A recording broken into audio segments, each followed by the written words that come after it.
Chemical bonding, exceptions to the octet rule. There are three main types of exceptions to the octet rule. The first is where molecules in polyatomic ions that contain an odd number of electrons. The second exception includes molecules and polyatomic ions in which an atom has fewer than an octet of valence electrons. And finally, the third exception to the rule is where molecules and polyatomic ions in which an atom has more than an octet of valence electrons. So let's look at exceptions to the octet rule, type 1. Type 1 is where you have an odd number of electrons. The number of valence electrons is odd. Complete pairing of electrons is impossible, and I'm going to show you 4 different examples of that. So the first example is ClO2. The first thing that I want to do is look at the total number of electrons that I have to work with when putting this molecule together.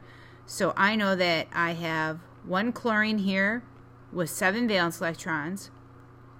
I have 2 oxygens, each with 6 valence electrons, for a total of 12 electrons. So 7 plus 12 is 19 electrons, which is definitely not even. So if I was going to start drawing this out, I'd have chlorine as my central atom. I'd have an oxygen off to the right, an oxygen off to the left, and then I would start filling in lone pairs on these outer oxygens to make sure that each oxygen has its full octet. So that is 2, 4, 6, 8, 10, 12, 14, 16. Here's 17, there's 18, and there's 19.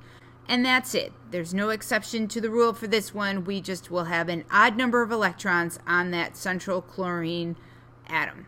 Let's look at another example. NO, nitrogen monoxide.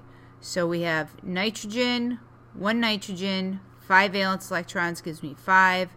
Oxygen, 1 oxygen, 6 valence electrons gives me 6. 5 plus 6 is 11 electrons to work with.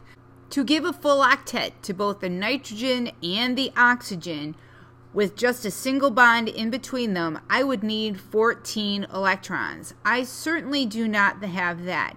So I'm going to put a double bond in between these two, and that at least gets me down to 12 electrons total for a full octet. But I know for a fact that this is going to be an odd number of electrons. So if I give my nitrogen here 2 lone pairs and my oxygen at least 1 lone pair, and I count these up, I have 2, 4, 6, 8, 10, and then the 11th electron would go on top of the oxygen.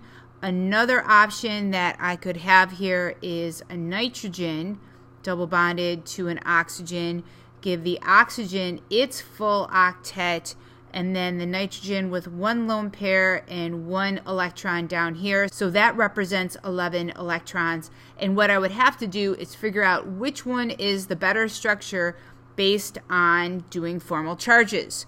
Another example is nitrogen dioxide.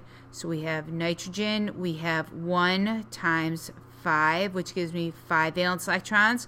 Oxygen, 2 times 6, which gives me 12. So 5 plus 12 gives me 17 electrons, which is 8 pairs of electrons plus 1 electron. So that's another way of thinking about this. So if I was to do this, I'd have nitrogen as my central atom, an oxygen off to the side, another oxygen off to the side. So if I was to complete the octets of both oxygen and the nitrogen, I would need 20 electrons total. Unfortunately, I am only dealing with 17, so therefore I'm going to need a double bond somewhere. So to start with, I'm going to put the double bond in between the oxygen and the nitrogen and fill in my electrons until I run out.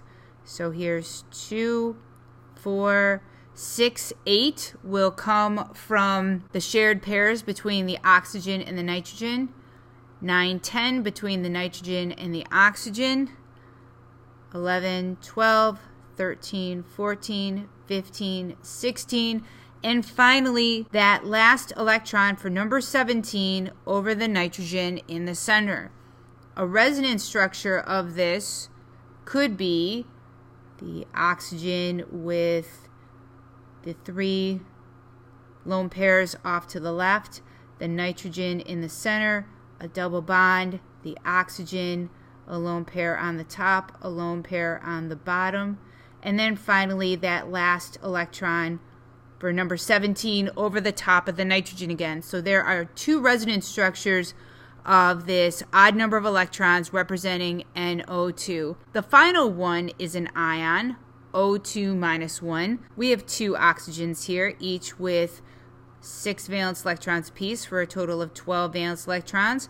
But then it gives us a -1 charge. -1 charge, which means we are adding on 1 more electron for a total of 13 electrons. So for 13 electrons, that's going to be 6 pairs of electrons plus 1 more electron.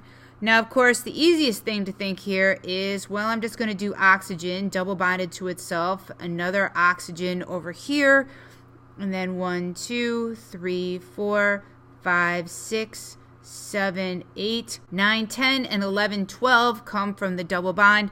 And then the 13th electron would go over on one of the oxygens, and then we'd have our overall charge of -1. And of course, we could have another resonance structure of this being oxygen double bonded to another oxygen, this one having the full octet and not the extra one, another lone pair, and finally that extra electron over on the right hand side.